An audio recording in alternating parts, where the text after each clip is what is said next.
Hey, hey, hey, it's your girl Leilani Ray, and I'm here with another episode of your favorite mom friends with none other than my aunt, Dr. Vivian Clark.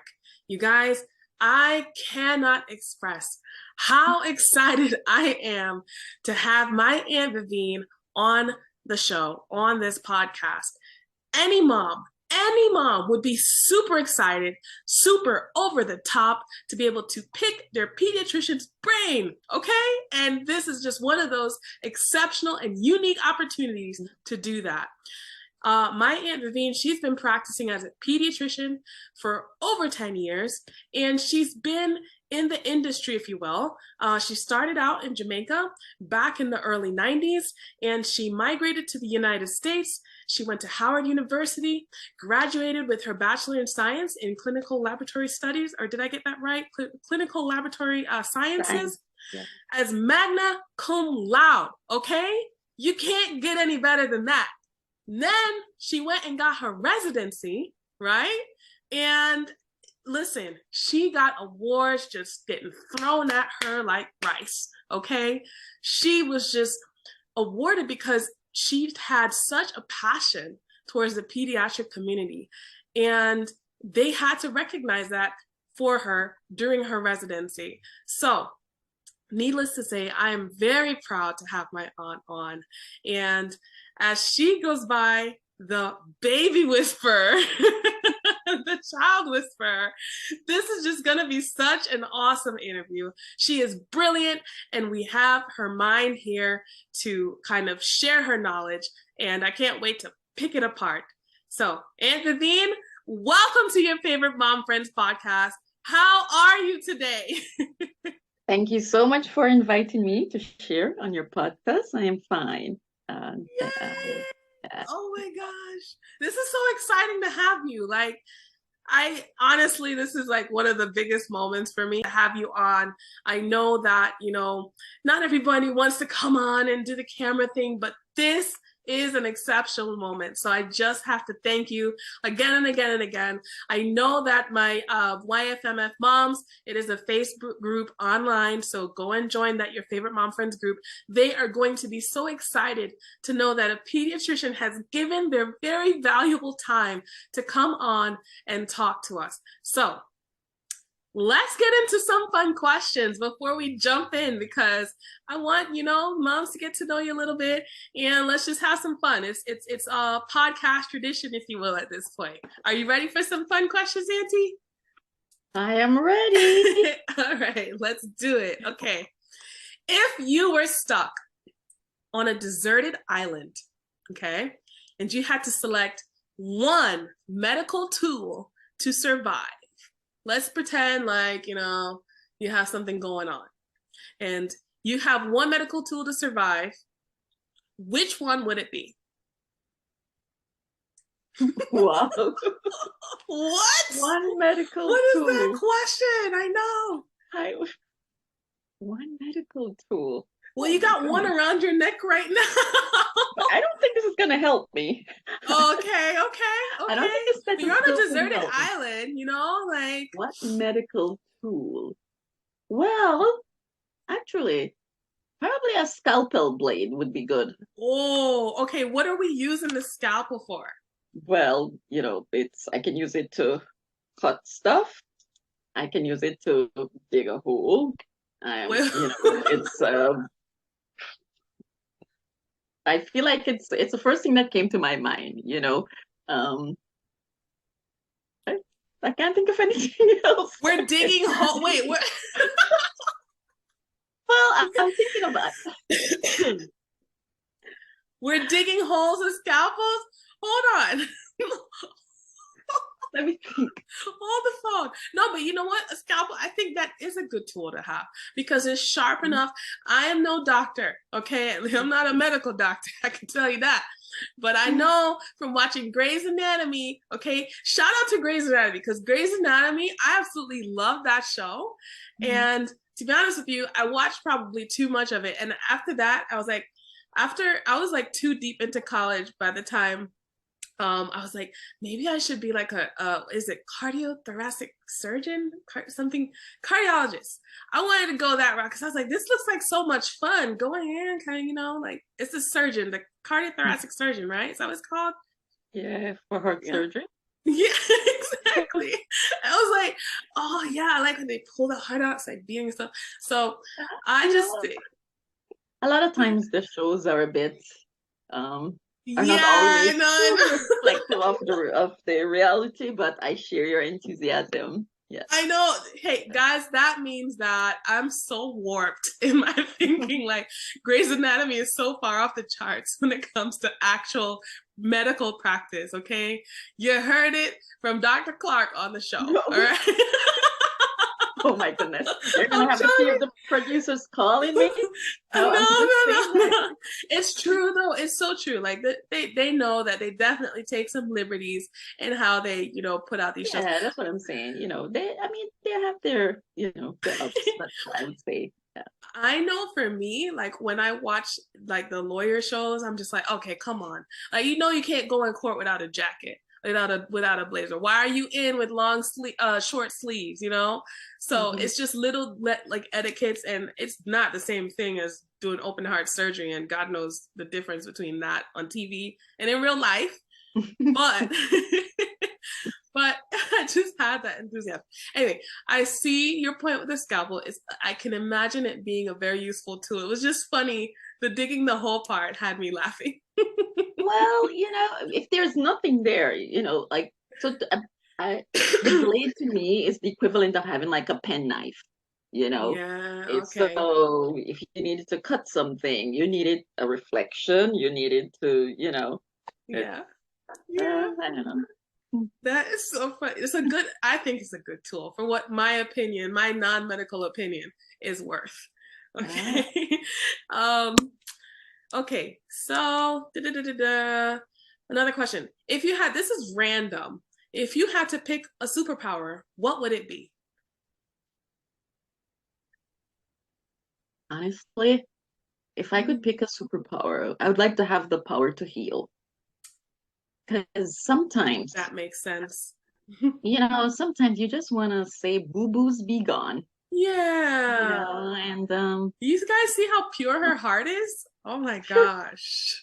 please don't. That speaks, no, but that speaks to No, it though. no, You know? because I think you could do a lot of good, you know. Um, Yeah. because sometimes, medicine has its joys, but there are also some sad aspects to it. And, Yeah. sometimes you just want to take away somebody's discomfort, you Yeah. know, so on. See, that is so beautiful. That's so beautiful. I know that to you, that's like, oh, it's just, but like, for me, who I'm not, medically inclined, like I don't naturally think in that way. I mean, I want to help people, but my superpower, I'd probably pick flying or something. Like it's, like it's not like, so that's why I say you have such a beautiful, pure heart. And I think that speaks to your character because it's just like, you want to help people and you want to help, oh my gosh, the purest hearts of all, children and our children and YFMF moms' children. So just that's why like you guys, I've known Auntie Vivian for a very long time, since I was about probably 12 years old. And she's never changed. She's always had that sweet, pure, kind spirit. And, it's just such a beautiful thing to be able to do this today and just speak to her on this platform and be able to share our relationship with you guys. So I'm so happy, so, so happy to have you on. I can't say it enough. Okay, we have another random question. You're like, okay, Lilani, what's going on here? Um, if you're going on vacation, this is also random, and you have to choose between the mountains or the beach, where are you going? What would it be? I'm going to the beach. Really? Yes, Okay, okay. I'll go to the beach. No, I am not, I'm not too inclined to go in the water, but I love the ocean because it's one of the places that I kind of associated with peace and tranquility. you know. Yeah. So the mountains Oh, are nice too, yeah. but I find like the ocean is it can be very soothing. You have to think. I love just walking along the beach, getting my feet Mm, wet, and sometimes just thinking. mm, I the best one of the best analogy I heard was like as the waves come in, yeah. spill your guts, your Oh heart, my and then the gosh. ocean takes it out. So it's kind of therapeutic. So I would say if I had a choice, Yeah. probably the beach. Auntie, you should be writing poetry. Okay. It's so beautiful. I could literally see it happening. That's yeah. I love both of them, to be honest with you. Mm-hmm. I love Yes. the mountains. I love the beach for different reasons. Mhm. Both can be super tranquil. Just depends on, I think, what you want. And Yeah. yeah, I kind of go back and forth. I waver, but I definitely, Yeah. you know what? I'm gonna. Oh, sorry. Go ahead. Were you gonna say Uh, something? no, I was just agreeing with you. I was about to throw another question at you, but yeah, no, I absolutely love both. I can't choose, I don't think, between the mountains and the beach. I just can't make a choice because both of them are just so different. So yeah, I mean, as an island girl, because Jamaica, bloop bloop bloop, represent, right? Being from the Right? islands, naturally you're like, oh yeah, you want to move towards the beach. But I think for for me, because I like kind of experimented with the mountains and I've seen that tranquility that it can bring, it's like, oh man, I just can't get enough of it. So, but that was good. That was really good. That was a beautiful painting of how someone could spend their time at the beach with words. Okay. um Okay, let's see. Da-da-da-da-da. Oh, this is cute. If you had to choose one dish to eat for the rest of your life without health repercussions, what would that dish be? Oh my goodness. It's funny that you should ask me this question because Yeah. I recently went to Jamaica for a few days. Yeah. And I think I was there for maybe 7 days, and I would say 4 out of the 7 days, I was having ackee and saltfish and roast breadfruit. Oh my So gosh. it's a Jamaican dish. It's one of my Yes. favorites. I think I could Yes. be very happy with that. Every day? Really? Day, Wow. every day. Wow. I haven't had that in so long. It's embarrassing how long it's been since I've had ackee and sawfish and Ah, breadfruit and sorry, the accent's coming out. Right planting and ting and ting and ting. That's the first time my accents come out. But that's what it does to you. You start that's thinking what it about does to you. you Yes. start thinking about, the roast breadfruit and ting, like what's going on? Yes, yes, yes, Oh man, definitely. this is so funny. This is a good time. Okay. Well, I've dragged this out enough. Your time is valuable. So I'm gonna go ahead and pivot straight into the hot topic of the day, which is preparing your kids for the winter season. Every mom knows that this is, we're never sure how to actually prepare fully. And our kids get sick, especially if they're going to preschool. And you just never really know how to prevent them from getting sick. And when they do get sick, it's like, am I doing the right thing? I know I get anxiety when my daughter gets sick because I'm like, oh my gosh, am I doing the right thing? Am I doing the right thing? So um, let's just kind of go into these questions and see maybe intervene. I'm sure you can put some of us at ease in preparing for this winter season, some of which some people live in places that it's already began and it's begun. So let me get into some questions. All right. Now, we all know you're the coolest aunt ever, okay? And you're not here in that capacity today. You are here as Dr. Clark, okay? Okay. And so we're going to I'm still going to call you Aunt and out of respect, but um, we're going to kind of take off the auntie hat and kind of put on the doctor coat, if you will. And you don't Yeah. need to ever do that. It's already there, okay? And get into these questions. So, with that being said, Um, Now you've been practicing for 10 years or over 10 years, right? Um, what what does that look like for you? How can you say, like, I know that you have all types of patients that come in, and what is, like, would you say is like the common theme of diagnoses in the winter season for your young patients, especially between the ages of, say, newborn to 8 years old coming in? Do you have kind of like a common theme of diagnoses at that during this time of year? Yes, so yes, I would say respiratory illnesses is the big thing. And when you think about respiratory illnesses, you're thinking about things from the common cold to influenza, COVID. Now we're having, this is also RSV season, asthma, allergies. So a lot of respiratory illnesses are what we see more of Mm-hmm. this time of the year. Yeah, uh, I'm having it right now, and that's because of my daughter. So, like, my voice has been hanging on in there, but I know for like a fact, just from firsthand experience, that this is like a thing, and it's annoying, and it's like I don't want to skip ahead, so I'll try to keep the questions in order. But it's a real thing with this whole, all these viruses going around, especially the respiratory ones, or the ones that cause that reaction or that symptom. Um, let's see. So, speaking about viruses, being getting on that topic, there are a lot of viruses circulating, right?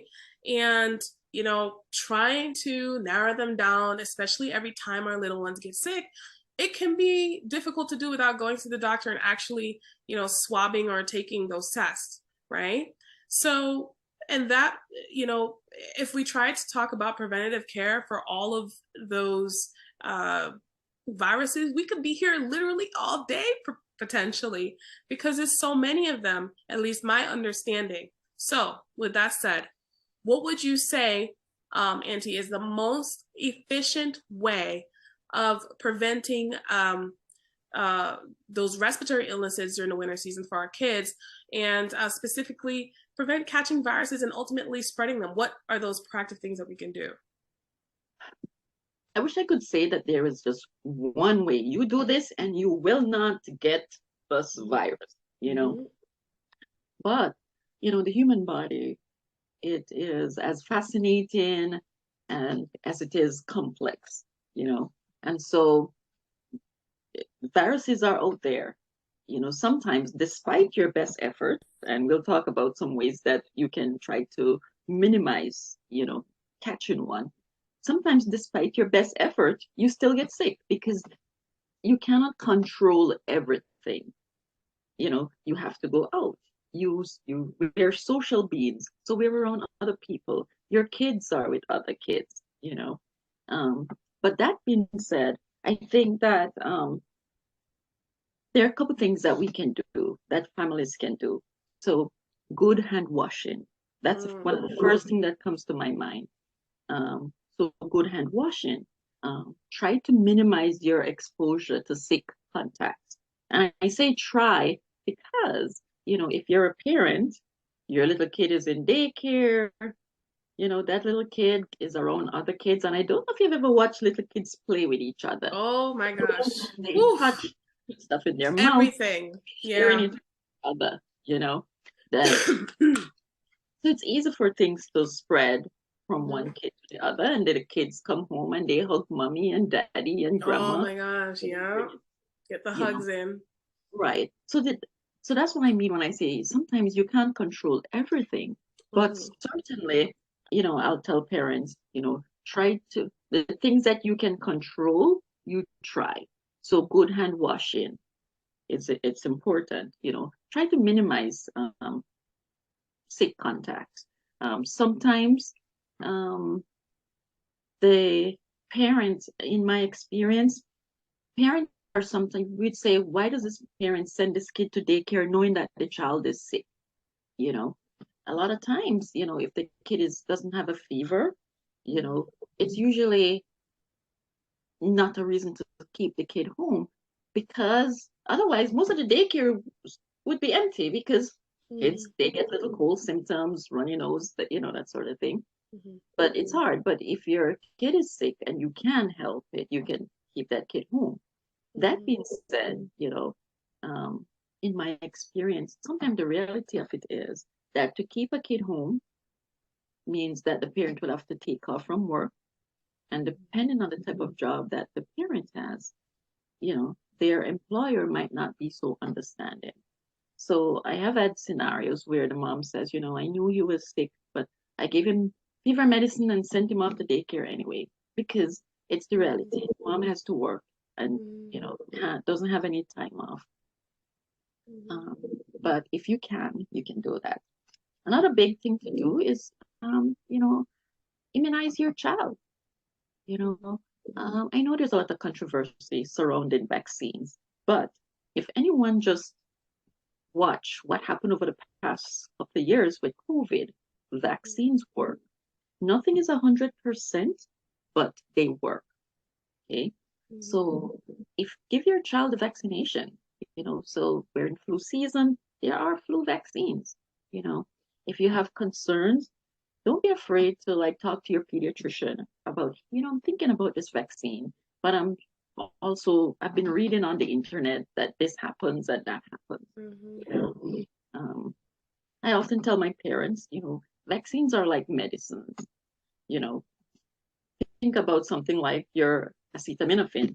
You could take it and you're perfectly fine. I take it, same bottle, same dose, and I have a really bad reaction. So sometimes it's kind of hard to say who's going to have a reaction, right?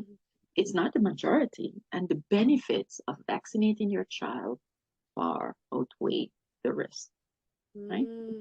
And sometimes, and parents will say to me, Dr. Clark, would you vaccinate your kid? And I look at them and I say, let me tell you, if I had a kid, absolutely. So I said, I'm not blessed to have kids of my own, but if I had kids, absolutely. I would absolutely vaccinate my kids. Yeah. So well said. So much to pick apart. And if I tried to pick it all apart, we could be here all day. And you don't have time for that. so I'll try to target one of the things that you brought up, which it is a very, very hot topic and a very relevant topic today. And that is none other than COVID-19 and the vaccinations for COVID-19. And, just to kind of follow up a little bit on that, what is it safe? Is it truly safe, would you say, to vaccinate your child if at this point for COVID-19? Because from what I've seen and heard is that and correct me, of course, if I'm wrong, is that the vaccine is, or sorry, COVID-19 affects children differently. That's what we hear as parents, and we don't know. It's so hard because there's so much information kind of floating around as to whether or not what's true and what's not true. So maybe you can clarify that for us, Auntie. What exactly is the truth with COVID-19 vaccinations for kids, especially kids under 6? So there's a lot of information out there, and in general, not just with COVID, but with other vaccines, I always encourage my parents to make sure that the sources of their information is correct. Okay. And, so the COVID vaccine, it's still an ongoing process where they're gathering data, they're analyzing it, and they're tweaking things as time goes by, as we saw over the past, 1 to 2 years. And it's very hard to deny that the vaccine hasn't helped. It has, so much so now that people are, it's almost like things are back to normal. We're not quite there yet, but it's such an improvement, that we look at the numbers and we know that the vaccine works. Now, like I said before, with vaccines, it's not 100%, and someone can have a bad reaction to it, but it's Mhm. not the majority. And so the benefits far outweigh the risk. I think now the COVID vaccine, it's available for kids 6 months and above, you know. So Mm. particularly 5-year-old, yeah, I can double check that, but I think it's now available for 6 months and Mhm. above, right? Mhm. And of course, there are different ones out there. So you definitely want to talk to your pediatrician because they may be in different stages right now, you know. Mhm. Mhm. So one of the fascinating things, is that this virus, Mhm. I think the virus is super smart, you know, because when it Mm. first came out, remember, we were worried about the elderly and the older population. Yeah. Yeah. So we were like, let's get this vaccine going out there Mhm. and we get it going for this particular group. Mhm. So the virus itself is trying to survive. So what does it Mm. do? It changes, it adapts. Now, the way I think of it is almost like we're fighting a little battle with this virus. So the virus says, what? We can't attack the elderly and the older folks now. Let's Mhm. go, let's mutate, let's change, Mhm. and now start attacking the younger kids more and so on. So the Mhm. virus itself is trying to survive. So it's kind of like a back and forth game. Mm. But I would say, yes, the vaccine is effective. It's not Mhm. 100%, but it works. And you think that it's better to have under, like you said, 6 months potentially, you're not 100% sure, and older now can get vaccinated for COVID-19.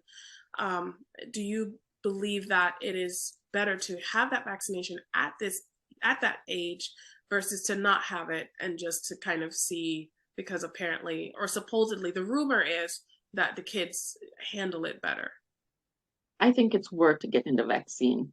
It's worth getting the vaccine until you Mm-hmm. have seen a kid who has complications secondary to not just this virus, but even something like the flu virus, Mm-hmm. then it changes your mind. Mm-hmm. And I've had parents who know that the kid is super sick, they're saying, is it too late to get the vaccine? Well, here's the thing. You don't want to wait until you are like sick to Yeah. ask for the vaccine. You need that vaccine ahead of time so that your body can produce the warriors, those antibodies, so that when you encounter the virus, your body's already in go mode. It's already ready to start fighting. Yeah. I don't know if you can specifically comment on this, but there is some talk about I don't. It's not a newer vaccine, but it's a vaccine I think that took the longest to get produced. And there's some difference between the initial vaccines that were sent out, which is like the Pfizer and all of that, and I think now it's like Novavax. Are you able to make any commentary on that? Is there anything would you say that's substantially different, and does it actually are you able to clear up the rumors as to whether or not it does affect our bodies differently, the ones like from Pfizer and Moderna versus Novavax, which is supposed the composition is supposed to be different? Well, so I'm not gonna, I'm not prepared to like talk about each one in detail. Maybe we can Mm-hmm. do that at another time. Yeah, that's a loaded question. Yeah. But um, there are different ways that vaccines can work. The principle sometimes is the same. So I suspect that there are differences in how these vaccines work. Um, but the bottom line is, whichever one you get, it is the ultimate goal is to provide you with some protection, Mm, you know. okay. Okay. And of course, there it's still a work in progress. They're still collecting data. And I think that as time goes by, maybe the vaccines, they're going to get better and better, and they may even tweak stuff. Mm-hmm. But we can't sit around and wait until this perfect situation, Mm-hmm. comes. Nothing is ever perfect. So Mm-hmm. we go based on the evidence that we have. And if something new develops, for example, if you remember, when some of the vaccines were coming out, they were saying, oh, they noticed this particular side effect. So then they started saying, okay, let's take a step back and not do this one. Let's hold off on this one. It's a changing field, really. Yeah. You know, but the overall thing is that it has helped to a significant degree. Hmm. Very interesting. Okay. Okay, let's maybe see if because we could go down that rabbit hole Yes, of COVID-19 vaccines. I am a big advocate for vaccines. So Yeah. my mommies who come in with their little ones know, because they come in and I listen to their questions and they're Mm-hmm. like, sometimes after they come in very adamant, nope, they're not doing it, Mm-hmm. not doing it, you know. Yeah. Then after a long discussion, sometimes and I always say, make sure that your sources are reliable, you know. Right. The There's a CDC, lot of misinformation going yes, around. a lot of misinformation, Yeah. make sure that you and so that you and once you resolve in yourself that yes, I'm gonna do it, Mm-hmm. knowledge is power. So you get the information and you act on it. And that's what your provider, that's what your doctor does. Mm-hmm. Gives you the information and you as mom or dad or grandma, you Mm-hmm. make the decision that is best for your child. Mm. Okay. Um, do boosters really work? I'm playing devil's advocate here, but like for the kids, for adults in general, do we really need to go out there? I'm sure this is a question that a lot of moms, parents have in general. Do we really need to go out there and make sure we take every single booster that comes out? If you can, yes. Boosters is, if you think of it this way, it's like stimulating your immune system again to, maybe increase your antibody titers. Mm-hmm. So it's almost like how would you put it? It's almost like, um, yeah, basically just boosting your immune system because your immunity can kind of wane over time. And Mm-hmm. so that's why some vaccines, they don't provide lifelong immunity. And that's one Mm-hmm. of the reasons why, for example, you take a flu shot every year. Every year. Yeah. Wow. Yeah. And you would say it's definitely necessary every year because the viruses mutate that you need to make sure to take your flu shot every year.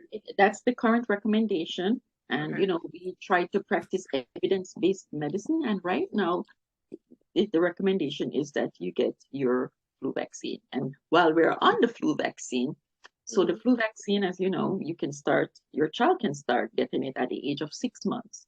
You know, Mm. months, and the recommendation is that the first time, so kids from 6 months to less than 9 years old, the first time they get their flu vaccine, it's recommended that they get two at least 1 month apart. And then for all future flu seasons, then they only get one. Mm. You know, Okay. so the fact that we start giving the vaccine at 6 months old means that the babies who are less than 6 months old, they Mm-hmm. are depending on the families to get vaccinated to protect them. Mm.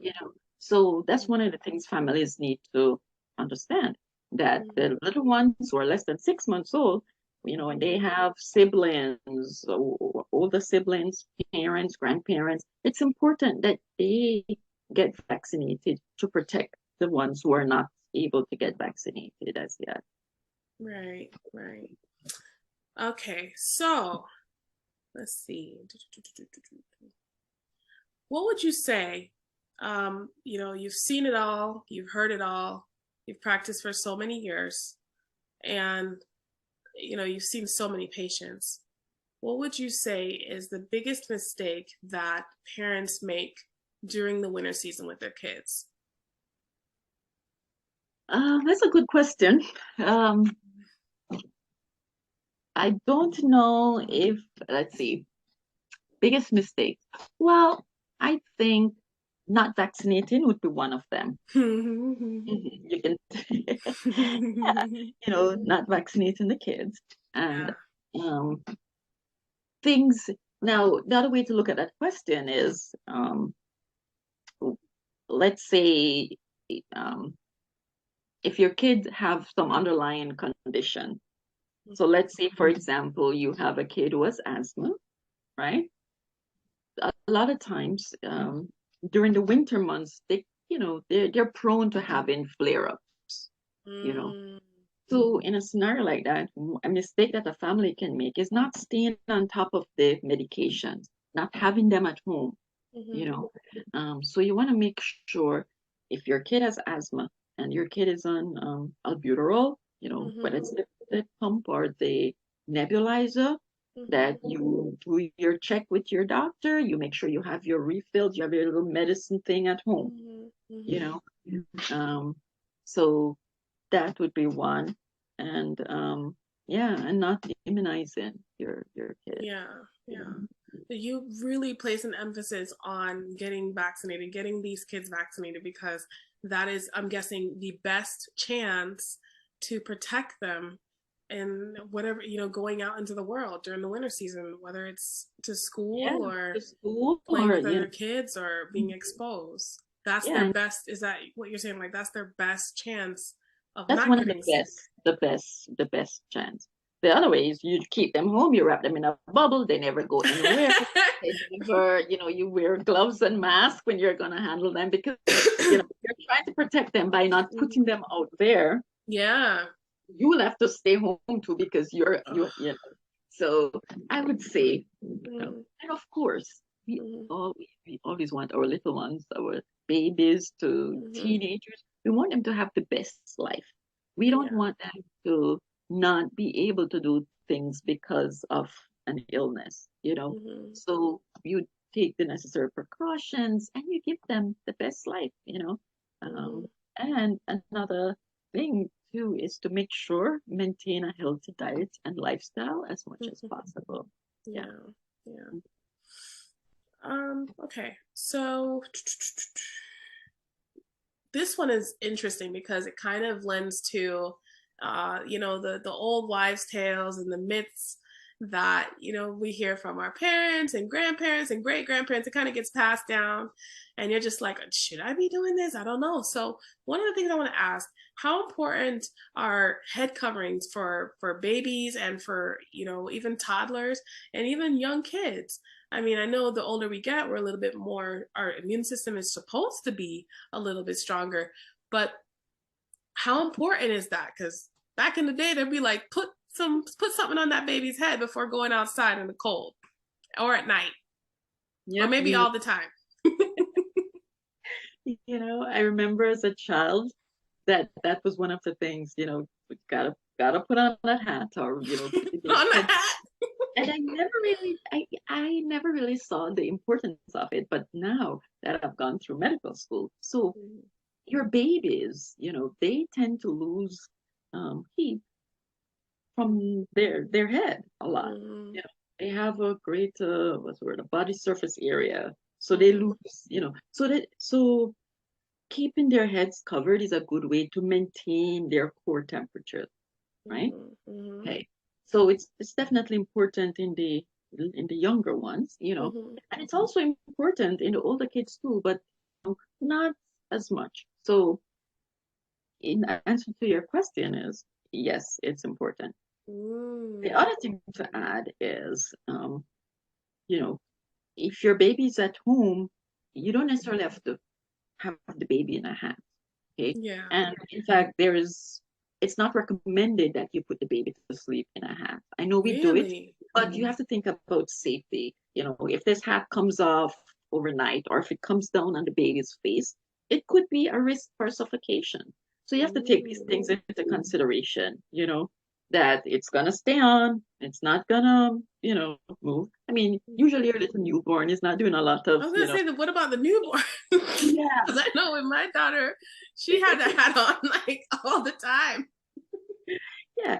And the older kids, for example, they're able to turn their heads and Yeah, yeah. but if you think about the baby, a Mhm. newborn, we put them to sleep on their backs, and if Mhm. they if something comes down on them, they're not able to go, oh my goodness, let me get this off my face, Yeah. Yeah. so those are things that you want to consider, but it's a way to maintain um, Mhm. body temperature. Yeah. Mm. And Is so I'm sorry. I was gonna say, yes, we're talking about in the winter months. mhm. There are places where, okay, it's summer all the time, sort of. Mhm. Mhm. Cats are Mhm. also important because especially for outdoors, because Mm. usually the babies, it's not recommended to do sunscreen unless they're 6 months and above. So if you're going to take your baby outside on a hot sunny day, it's good for them to have a little hat on because it's going to help to protect them from the sun. So that's one other little Yeah, I bet a lot of parents don't know that because that's not something that I knew when, my daughter was a newborn. So, yeah. yeah, that's a big deal. So, are you saying that if I go outside and I see someone with their child and it's 68 degrees and their child's 6 months old, should I be like, put a hat on the baby? Well, it's Is it that dangerous? well, it's the same reason. It's like, remember now, there you can't do sunscreen on them as yet.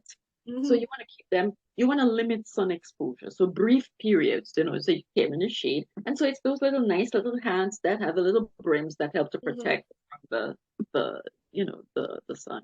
But the Um, cold, if it's cold out and but if it's like cold if out, yes, you it's should. really it's dangerous for them to go outside at 6 months without a hat and it's under Yeah, 70 degrees potentially. because you want to maintain your body temperature, and so that's a good way to do it, in addition to Wow. appropriate clothing.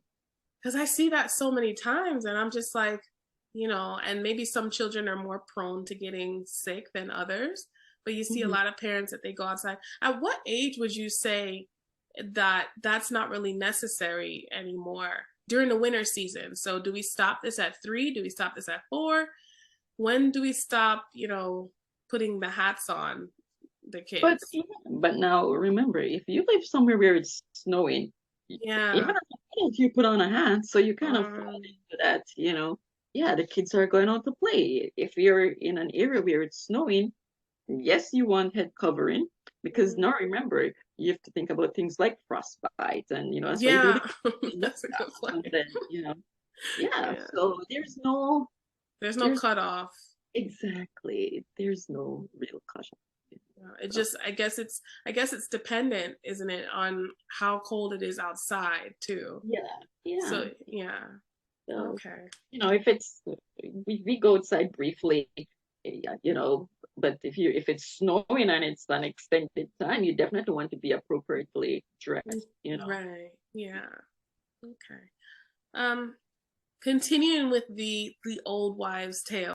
Once your kid gets sick, are there certain foods and drinks to avoid? So, for example, I'll give you an example.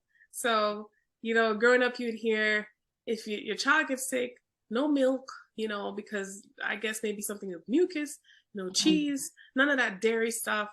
Are there certain foods, would you say, that you should avoid giving your child once they're actually sick?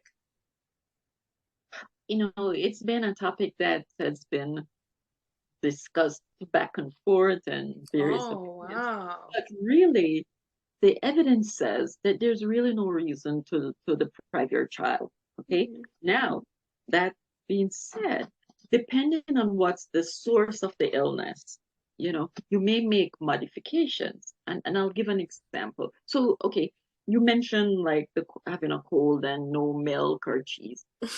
That's not, so some people believe that it makes the kids more mucousy and make the mucus thicker. Mhm. Um, when a child has a cold, or they're gonna have mucus. Um, it it's milk in itself has a lot of cheese, or it's thick, it's thicker Yeah. than so. Yeah. So it can be unusual that it's okay. So it mixes with the mucus, it looks a little bit thicker. But there's no evidence that says you have to hold off on the milk or the cheese, because Mm. remember, when your child is sick, Mhm. usually the appetite is not so great, you know. Yeah, that's true. They don't want to When eat. you're sick, not just a kid, but when Mhm. anyone is sick, your body needs to have that nutrition to help with Mm. recovery. So they Mhm. need everything they can get. So there is Mm. no reason to withhold milk or cheese. We say regular diet as tolerated, you know. Wow. That's one example. Now, let's say that you had a kid who was having Mhm. diarrhea, Yeah. right? you may consider holding off on like sugary stuff. Mm-hmm. Or if they're vomiting, you may say, you know what, let me not give anything too greasy or Mm-hmm. heavy at that Mm-hmm. particular time, Mm-hmm. because sugary stuff can actually give you something called an osmotic diarrhea. It can Oh, pull water wow. into your gut. So then it makes so you actually get a diarrhea that is not really caused by a particular virus or bacteria. It's just too much sugar. So Wow. so sometimes when you have a child with, say, diarrhea, you Mm-hmm. may want to tell the parent, you want to keep them hydrated, but you say, try to avoid giving too much sugary stuff because that can make the diarrhea worse. So, Wow. yeah. Um, they used to talk about, for example, for say diarrhea or Mm-hmm. vomiting diarrhea, they talk about the brat diet. Now, Yeah. the US evidence says forget about the brat diet, the bananas, rice, Yeah, bread or something, or toast. potato. I What's don't the know. E for? Toast. Well, that's a T. I think the A is for applesauce Apples. or something. So it's yeah. So the brat diet used to be a big thing, right? But Yeah. now they say nope. You feed as tolerated. You know, Wow. yeah. So yeah, as regular diet as tolerated. And the important thing, we want to keep the kid hydrated. You know, Mm. yeah.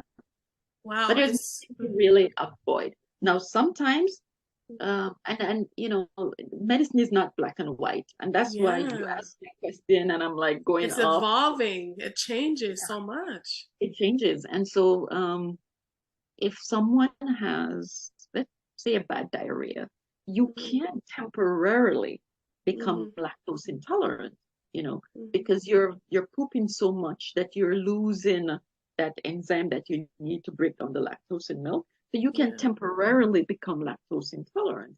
So Mm. that would be a scenario where you're like, let me not give too much milk. Yeah. But um, yeah, but in general, you feed through, you know. Wow. Yeah. Wow. It definitely evolves. I don't think a lot of people realize that medicine, I mean, yes, we know that medicine's definitely changed in the last, I would say 200 to 300 years. We know that certain technologies have been developed, and the general public knows that medicine isn't practiced the same that it was 300 years ago. But we don't realize that there's a lot of misinformation that you're clarifying even today, a lot of stuff that I didn't even I didn't know. I don't know half this stuff. But like in the last 10 or 15 years, heck, even in the last year or two with COVID-19, that it changes and it evolves. And it's so important for moms to recognize that medicine is fluid and you do have to pay attention, you do have to keep up because there is misinformation out there. So thank you for that. Okay, so let's see. Um, so we just did a traveling with kids episode with Mhm. YFMF mom, Brittany Graham Buckner. Shout out to Brittany, woo! And that was a fantastic episode where we talked about, like I said, what it's like traveling with kids. And that can be really difficult, especially with her. She has two kids, but it's just difficult in general. And, traveling involves taking flights. Sometimes right now, cruise ships are basically almost obsolete. Like people aren't going on cruises right now. And there's all types of modes of transportation, but a lot of it involves being around crowds. And so, what would you say is the best way, and you've talked about vaccines, but what is the best way when you're traveling with your kids to actually protect them? Is a mask enough? Do we need to bring certain items with us to ensure that they'll be fine medically, we're prepared? What would you say we should do to protect our kids when we're traveling? Okay, and that's a good question. So, Noted. so some of the suggestions that I would make, one, um, if you can get a flight that's like first one out, you know, so non-peak times. So, Mm, because a lot of times it's hard to get up in the morning for an early morning flight, but you find that everything is not as congested. There's not so many people around. So, and I know it's a challenge with the kids, but if you can schedule your flight at a time where it's not as congested, that would help. Mhm. Um, then the other thing would be, yes, you have your mask. You also, I would say, because sometimes I go to if I'm at the airport, I'll watch the kids. Mhm. I would say try to not have your kid all over the floor and touch Oh, everything yeah. because they're touching and the hand, They they touch put their everything. mouth, they touch everything. They're curious. They Yeah. want to know, what does this They want to do? How does know. this Yeah. chair taste? I wonder what would happen if I put my tongue on the glass or Or my finger in the outlet. or- yes, yes, yes. Oh So my I would gosh. say try to minimize that. You can also make sure you have your sanitizers or your wipes. You Oh, know, that's a good one. Um, the other thing that I would say for each kid, you have something to distract them. So they have maybe their favorite toy or something, because that's going to keep them a little bit entertained so that they're not, you know, touching Touching everything and everything. all over the place. Yeah. Yeah. Yeah. Um, yeah. Yeah. And well, you mentioned vaccines, so that's Mhm. also good. And then the other thing too is to try to limit the contact, Mhm. So I'm a pediatrician and I Yeah. know I've spoken to so many families. And so here's one of the things. Try not to have strangers coming up and touching and, your Mm. your kids or the babies in particular, even loved ones, Yeah. they would the babies are so cute and cuddly. Like Mhm. they want to hold their babies if it's a family member. Sometimes Mhm. they want to bless the baby, do a little I see. So Yeah. I say, just tell them because I have a patient who said, oh my family was offended because I wouldn't let her hold or kiss the baby. Oh I say, man. Yeah. listen, just tell them the pediatrician says it's Mhm. not, they can't be around a lot of people right now. Mhm. So, Mhm. if you have young ones, and Mhm. people love babies, they want to come up and touch and play with your little one.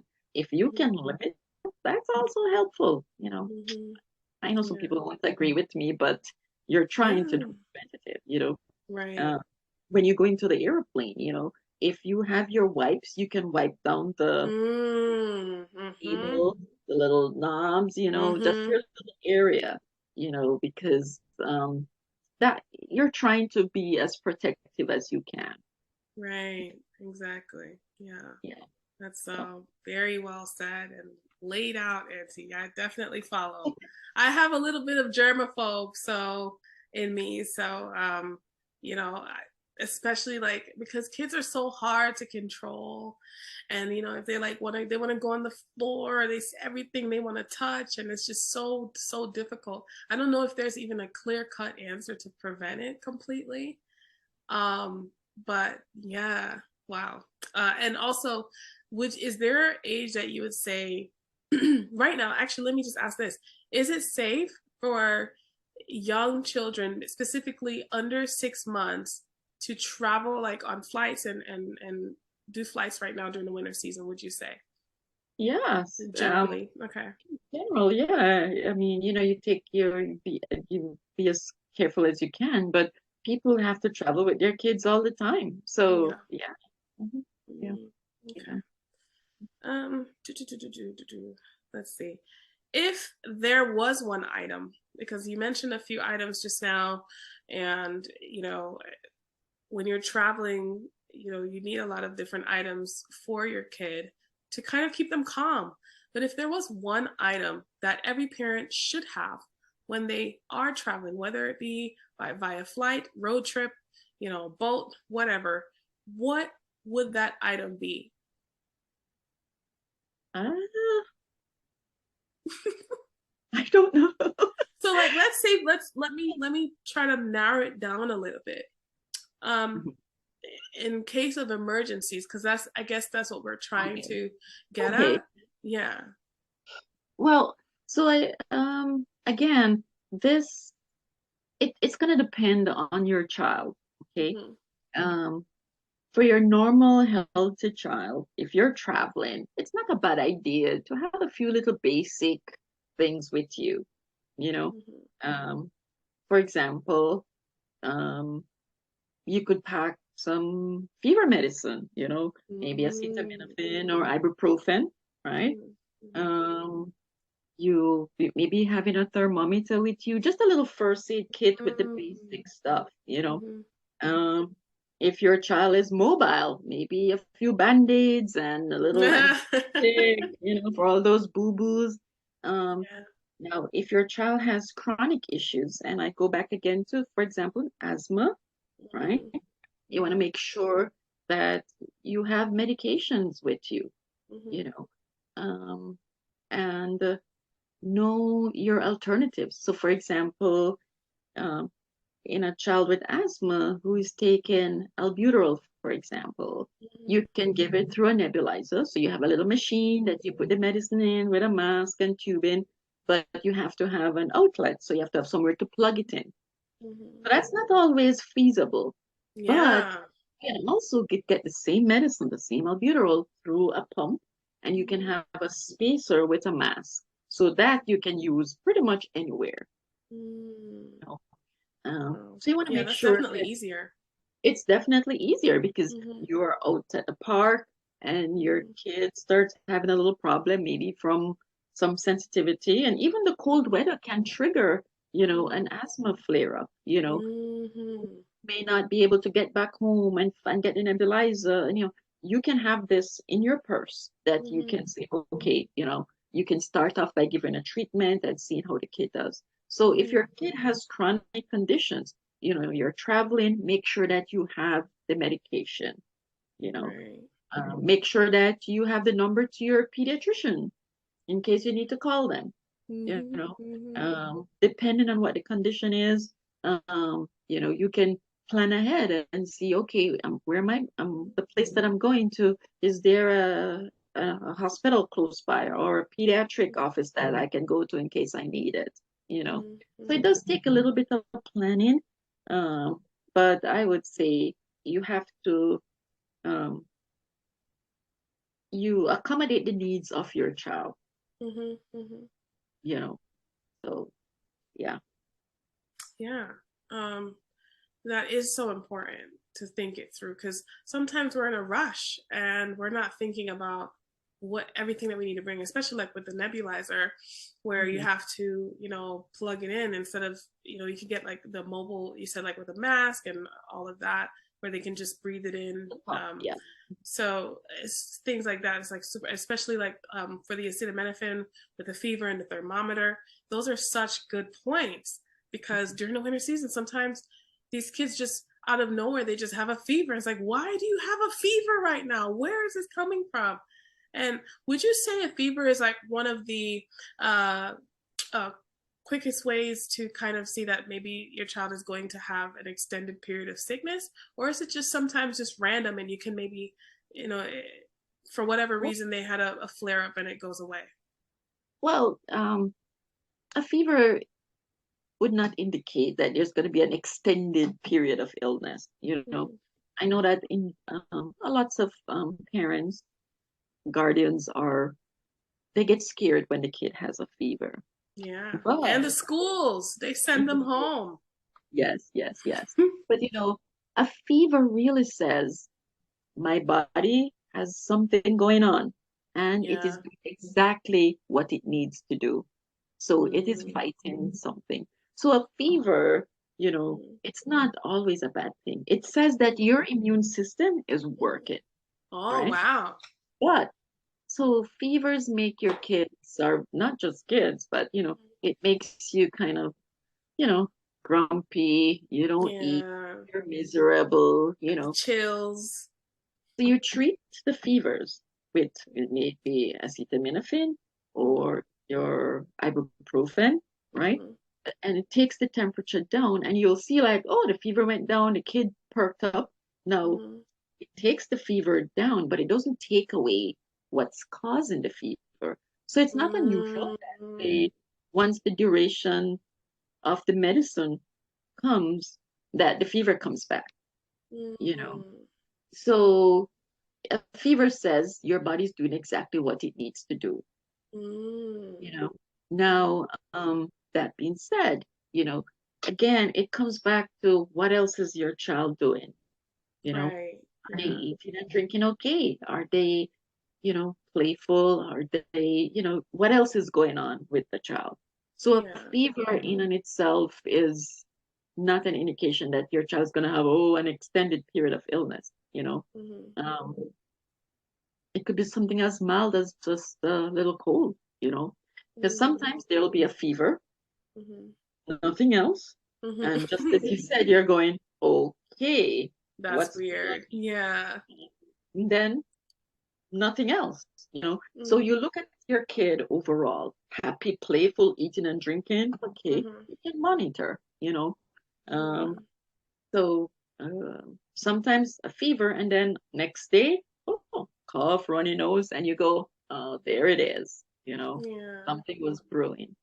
So Mm. um, we get worried about fevers. Now, I should take a step back and say, Mm-hmm. again, depending on the age of your child, Mm-hmm. if you have a baby, for example, who is less than 2 months old, Mm-hmm. the recommendation is less than 2 months old and they have a fever, it's off to the emergency room. So Wow. you don't give any fever medicine, right? Wow. It's to the emergency room because their immune system is not very developed, so there could be serious stuff going on, right? Wow. And the reason that you don't want to jump and give the fever medicine right away is, you know, you want that baby evaluated for Mm-hmm. to make sure it's a true fever. Because Mm. chances are, if you take a baby to the emergency room, you didn't give any fever medicine, right? Mm-hmm. You get to the ER, they check out the baby has a true fever, right? Mm-hmm. That baby's gonna get admitted. It's probably gonna get some blood work, and it can be a pretty intensive workup, you know, Wow. because they want to make sure that there's nothing serious going on. Now, Yeah. if the baby, you took the temperature at home, Mm-hmm. and by definition, we say a fever is a temperature of 100.4, Oh, okay. right? Or so, or 38 degrees Celsius, preferably rectal, right? Now, Mm. um, if this baby is less than 2 months old, Mm-hmm. you take the baby to the emergency room to get evaluated. Mm-hmm. If you treated the baby before you got to the emergency room, the Mm-hmm. fever is gone. So the dilemma is that to any physician in the emergency room, was this a true fever that went away because of the fever medicine that the parent gave? Mm-hmm. Or it could be something that, baby was bundled up too much at home and got too warm. And so looks like baby had a fever. So, Right. but in my experience, if you take the baby to the emergency room, Mm-hmm. out of an abundance of caution, knowing now that this baby had gotten medicine, they probably are gonna still want to admit the kid at least, you know. Right. Yeah. Right. So it kind of it um what's the word I'm looking for? It's like case dependent. It's case dependent, and what you do before you took the baby to the emergency room can affect what actually happens at the emergency room. Mm. So You know? take that baby straight to the Yeah, ER. don't give it less than 2 months Wow. old. Wow. Yeah. There And are other oh. scenarios where there are other scenarios too Mm-hmm. where fever and it's emergency room. So you're thinking about some type of chronic illness, if Mm-hmm. they're immunocompromised, if they have sickle cell, if they, so Mm. but then that's a whole nother. Right. Yeah. A lot of times these kids with chronic issues, they have pretty specific instructions from their specialist that Mm-hmm. says your kid has a fever, ER, you know. Right. Yeah. So Okay. Let's hypothesize. Let's say, your child goes to preschool and gets sick with one of the flu viruses. They get over the sickness, the normal symptoms of flu, whether they don't want to eat, their appetite comes back, but the cough lingers, right? Um, what should a mom or parent be cognizant of? What should they pay attention to with the cough? Uh, what signs do they look for to see whether or not it's serious? Because the cough is lingering, it's just not going away. Again, in the normal healthy child who has had a respiratory illness, sometimes it's not unusual for them to have a little residual cough. Sometimes they call it a post-viral cough, you know. Mm.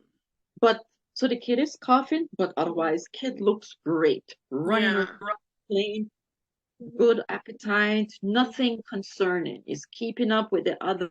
Mm-hmm. So sometimes you can watch, you know. Mm-hmm. Respiratory illnesses can kind of last for a week, sometimes even going into 2 weeks, but by that second Mm-hmm. week, you're usually on the mend. So you really shouldn't be getting worse. You should Mm-hmm. be getting better, right? Mm-hmm. So the normal healthy kid, no fever, eating and drinking okay. Mm-hmm. You can kind of watch, Mm-hmm. right? Mm-hmm. However, things that would say, let me go get this kid checked out. If the cough is getting worse, Mm-hmm. um, it looks like they're having difficulty with their breathing, so respiratory Mm-hmm. difficulty. Let's say they're coughing up blood, you know, Mm-hmm. that's a red flag, right? Mm-hmm. Or the cough, it's not getting better. So you get, so the normal healthy kid, everything is Mm-hmm. no more fevers, eating and drinking okay. It's Mm-hmm. going on the end of 2 weeks and the cough is still there. Looks like it's getting worse. It's not a Mm. bad idea to at least get checked out, you know. Oh, wow. So if it's more than 2 weeks, you'd say, let's say they've already checked out with their doctor at the beginning and the doctor's aware. If it's more than 2 weeks, you'd say to go back and check in and let the doctor know, look, That is my still coughing. daughter Yeah, son isn't getting better. That the cough is just is stagnant, like it's staying the same. good. Yeah, it's not a bad idea. Or you can give the doctor a call and say, hey, you talk to them and they could, they'll ask you more questions because maybe there's nothing else to do. You probably give it a little bit more time, you know. Yeah. Now, the other thing is, um, what else is going on with this child? Because Mm-hmm. there is a type of asthma that they call it a cough variant asthma. So you tend to cough more instead of wheezing. Mm-hmm. So the doctor might want to ask the parent, when is the coughing worse? Is Mm-hmm. it worse in the morning? Is it worse at night? Does it Mm-hmm. wake the child up? Mm-hmm. That sort of thing. So, Mm-hmm. so it's always good to follow up with your doctor. You On know, that. Yeah. yeah, because periodically the doctor might say, "Okay, mommy, everything Mm-hmm. looks good. The lungs are clear. Mm-hmm. There is no fever, Mm-hmm. nothing." Because one of the concern would be as this now progress further Mm-hmm. down the airway, it's not just a upper respiratory. Is it in Mm-hmm. the airway or is it Mm-hmm. in the lung? You know, Mm-hmm. so getting the child check is not a bad idea because your doctor Mm-hmm. can listen to the lungs and say, okay, lungs are nice and clear. Mm-hmm. Everything sounds good. I don't hear any wheezing. Mm-hmm. You might say, okay, let's give it another week. Come back in. Mm-hmm. Mm-hmm. Yeah, and so on. Wow. It's like new fear unlocked, you have to make sure that it doesn't go into the lungs and doesn't go like, oh my gosh. And I'm over Right. here coughing. I'm like, oh my gosh, is it going into my lungs? Right. Because sometimes, if you think about it, coughing is our way of clearing our airway. You know, Yeah. so you could have had a respiratory illness and maybe you have some post-nasal drip. So Mm-hmm. mucus is draining back, it irritates the airway, it makes you cough, you know. Mm-hmm. So even allergies can give you a post, Yeah. So Yeah. there's so many different possibilities Mm-hmm. that you really want to be talking to the doctor. Yeah. The Just doctor's to going to ask the verify. questions, you're listening for little cues, little things, and the Mm-hmm. doctor might say, okay, let's try this and see what happens. Right. Right. Because since we're on the topic of coughing, Mm-hmm. one of the things now is that, we do the cough medicine. So Yeah. that you want to be careful with, not just with the pediatric population, but even as adults. Mm-hmm. You got to be careful. These cough medicines, a lot of them are over the counter. They Mm-hmm. claim certain things to be organic and, Mm-hmm. Mm-hmm. In general, they're not recommending cough medicines anymore. Really? So if parents choose to do it, they do it at their own risk, really. Why? Why not? Because the evidence says that it doesn't work. It doesn't hasten, it doesn't make you get better any faster. You know. Now I Wow. know it's kind of hard when you have a kid who is They're coughing hacking a up. lot and Yeah. hacking away, So again, if parents choose to, absolute caution because, Hmm. in general, I know the cough is annoying, but there are other things you can try. You could do try a little, like maybe a little Vicks to help soothe the airway. Even something like Mm. sometimes it's mucus that's draining back and irritating the airway. So Hmm. even doing like saline nose drops or spray, Hmm. the kid, or if it's a baby, and suction the kid out, especially Hmm. before feeds and before you put the kid down to sleep, the baby, that's a Hmm. good way because you're minimizing that, you know. Wow. So that's What yeah. if they're coughing really hard? Like, I've coughed a few times during this episode, and it's like, like, what if that's the what's because apparently the cough medicines are supposed, I guess the idea is that they're supposed to help maybe alleviate a little bit and make you feel a little bit better and lessen the cough. So, like, what do you do to help that? Does the Yeah. Vicks help? Well, it may help, but Mm-hmm. you could also do things like honey. Now, if your child is under Oh, 1 year old, they do not recommend giving honey, but you could certainly do in your older kid a little bit of really? Wow. honey, lemon, just little. You just remember that Mm-hmm.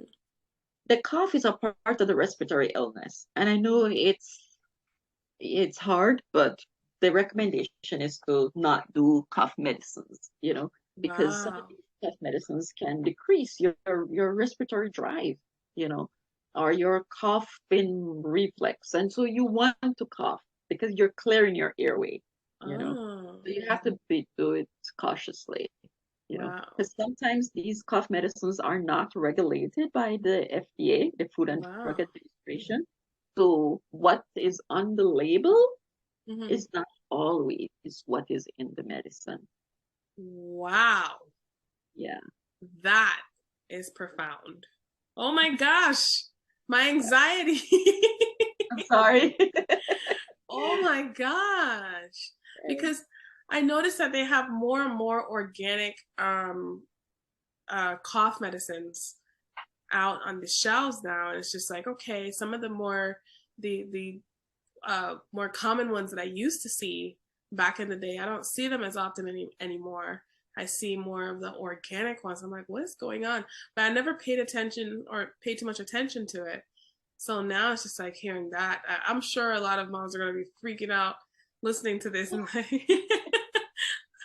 But the reality of it is, like I said, we try to practice evidence-based medicine. And yeah, so some of these over-the-counter cough meds, they have stuff that sounds quite natural, like you're thinking, oh my yeah, goodness, this should be awesome. But as a physician, could I go into a court and defend why I am telling my patient or prescribing this for my patient? The judge is going to say to me, and you're a lawyer, you're going to say, Dr. Clark, where is the evidence that this actually works? And yeah. if I can't produce the evidence and say, there's this study that says, and it has to be a good study, So, Wow. and, it's not approved by the Food and Drug Administration. There's no evidence that it works. You know, as a parent, if you choose to do it, you do it at your own risk, you Wow. know. Wow. So, That's so much to think about. I'm going to look at cough medicines very different now. yeah, Um, there were, I don't remember all the details, but there was a recent case I can't remember where quite a few kids, died because there was a cough medicine that was contaminated. died. Yeah. Mhm. What? Yeah. Okay. Okay. And the other reason why they have kind of discouraged it is that especially in the older kids, Hmm. there have been increased cases of abusing these cough medicines to Mm, somewhat of a, from some like a high or withdrawal. something like that. Exactly. Yeah. Mhm. Wow. Yeah. Wow. Wow. So much. So much. We're going to have to like try to get you back on. This is so much to unpack there. I'm just going to leave that. Put a pin in it. Um, okay. Another quick hypothetical. If a child comes home with a slight fever and they start throwing up, what should a parent do? For example, if you were the pediatrician in that case, what would you suggest as the next steps? Well, so, fever and vomiting are two very common, symptoms. It could indicate a number of different things. But as a pediatrician, I would want to take a very thorough history from the parent. Okay. So, for example, the fever and vomiting. Okay. How many times has this kid vomited? Um, any sick exposures? What did they eat? Any traveling? So there are different things. So let's say a little fever and just one episode of vomiting. My question would be, okay, especially if I'm not seeing the kid, I want to know, how is this kid doing? So after the kid vomited, cleaned him up and whatever, how is he? Is he able to tolerate oral intake? If it's one isolated episode of vomiting and the kid is able to eat and drink, happy, playful, I would say it's, you can watch. You can treat the fever and watch. And again, what is the age of the child? Remember, less than 2 months old, no discussion.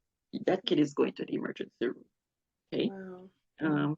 So if it's one isolated episode of vomiting, you can kind of watch and see, because maybe something is brewing. The kid is in school. You could maybe say to the teacher, is there anything going on in the classroom, in the school? Yeah. Because, like I said, they share toys. They're constantly touching and playing with each other. So it's quite possible that they picked up something. So. Wow. Okay. So by appearing on YFMF podcast, you are now dubbed the pediatrician, the resident pediatrician of this podcast. No, this was beyond more than I could ask for. And honestly, Auntie, I couldn't thank you enough for coming on. Anything for you. Thank you. Hearts. Listen, if moms want to get in contact with you, where can they find you? So they can find me through you. YFMF Facebook group, you guys. Yeah, so if you guys go on to the YFMF, your favorite mom friends Facebook group, you can reach out to me and I can get you in contact with Auntie Vivi. We'll do it like that because it is, I know she is busy. So reach out, make sure to join, and you also get access to a lot of the other moms that have been on this podcast and so many other moms in that network. So be sure to join that group. It is an amazing resource and a great way to connect with some really wonderful moms. So yeah, and did you have anywhere else, or is that where you would like to send everyone, Auntie? I think for now, I do have an email address. Well, we could probably just do the Hotmail one. Okay. Yeah, well, we can do that. Clark@hotmail.com. Sorry, could you repeat that? You cut out a little bit. It's V Clark with an E at the end at hotmail.com. All right. We've got the email, you guys. Go ahead and flood her inbox. We got it. We got it.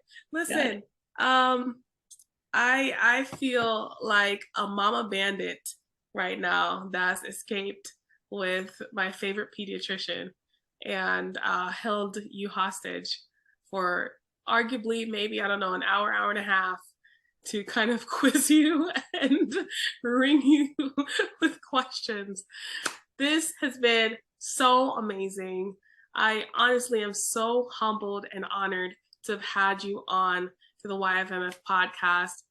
You were excellent. You were so informing. You've provided so much information to me, not just to me. I've learned so much, a little bit triggered little anxiety, but it's good because now I'm informed.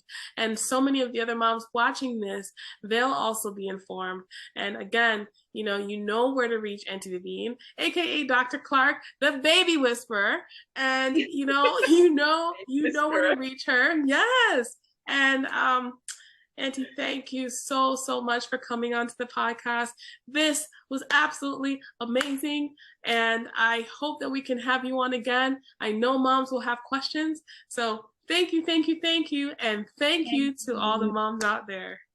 Thank you so much for having me. And, let me just say that as a pediatrician, I've learned over the years to listen to the parents. So, parents have really good instinct, and so we work as a team.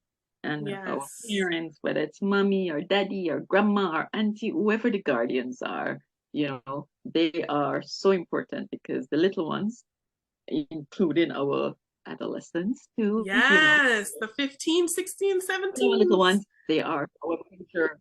Yeah, absolutely, and so we want to make sure that they are healthy and